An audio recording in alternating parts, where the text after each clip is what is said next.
Back in 2017, I traveled to London with the Saints. We had a different schedule. We went out and stayed the entire week after the fourth game of our season. But I was telling the guys, though, it's the time change is difficult on your body, right? So back when I was in New Orleans, Sean Payton really drank the Kool-Aid when it came to sleep studies, and brought in a world-accredited sleep doctor, and we talked about banking sleep. So with the time change, you're going to lose, or we're losing or gaining whatever, how many hours, right? So it's important for guys to get into bed early this week, right? Get off the screens, get to bed 8:30, 9 o'clock at night, try to get about an hour or 2 hours extra of sleep per night, and try to, what the doctor said, bank sleep. And then hopefully that cumulative effect over the next few days, by the time it reaches game day on Sunday, even though that time adjustment happens, that we're fully rested and ready to go.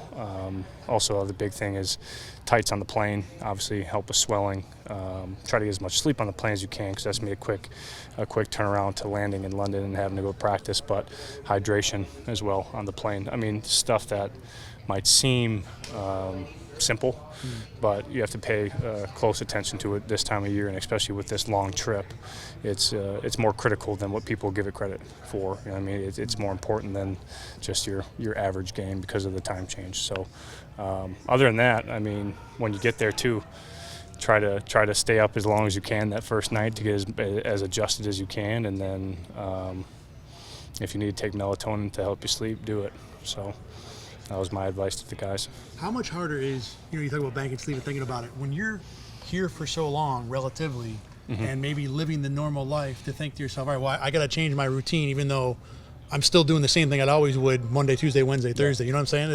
Is it harder to get that bank sleep, get in your head that you have to do it because you don't travel until Friday? Well, yeah, it's harder to bank sleep and get to sleep earlier, because most guys are probably up till 10:30, 11 o'clock at night, just like most people.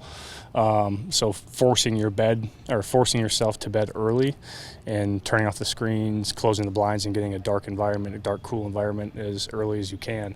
It's not easy, because your body's gonna be like, well, what the hell are you doing to me right now, right? So, but it pays dividends once you get over there, because it's, like I said, you'll wake up more refreshed, and like I said, those three, 4, maybe 5 hours you can get over these next few days will pay dividends on Sunday. You talk about drinking the Kool-Aid, or Sean Payton, how he believed in it. Yep.